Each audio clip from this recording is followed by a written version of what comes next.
दुनिया भर में यूनिट्स स्टैंडर्डाइज्ड हैं, यानी ऐसा नहीं हो सकता कि पाकिस्तान में किलोमीटर 1000 मीटर का हो और अमेरिका में 500 मीटर का। But for some weird reason Pakistan में रेजिडेंशियल प्रॉपर्टी के लिए सबसे ज़्यादा इस्तेमाल होने वाले यूनिट मरला की कोई एक डेफिनेशन नहीं है, जिसकी वजह से लाहौर का मरला 225 स्क्वायर फीट का है और फैसलाबाद का मरला 272 स्क्वायर फीट का। लेकिन एक यूनिट दो मुख्तलिफ मेजरमेंट्स को कैसे रिप्रेजेंट कर सकता है?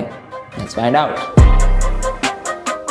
ब्रिटिश राज से पहले बरसगीर के मुख्तलिफ इलाकों में लैंड को मेजर करने के मुख्तलिफ यूनिट्स का इस्तेमाल किया जाता था, जिनकी बेस पर लैंड की ट्रांजैक्शंस की जाती थी। फिर ब्रिटिश ने बरसगीर पे कब्जा किया और लैंड मेजरमेंट यूनिट्स को स्टैंडर्डाइज कर दिया, नॉट बिकॉज वो हमारे बड़े खैरखा थे, बल्कि इसलिए ताकि वो टैक्स कलेक्ट कर पाए। उन्होंने इस स्टैंडर्डाइजेशन के लिए लोकल यूनिट्स का इस्तेमाल किया और एक मरले को 9 करम के बराबर करार दिया। अब मजे की बात यह है कि ऑल्दो फैसलाबाद का मरला लाहौर के मरले से 21% बड़ा होता है, लेकिन फिर भी फैसलाबाद और लाहौर दोनों का मरला 9 स्क्वायर करम के बराबर ही होता है। लेकिन अगर दोनों का मरला 9 स्क्वायर करम के बराबर ही है तो फिर ये 21% का फर्क कहां से आ रहा है? Well it all comes down to करम।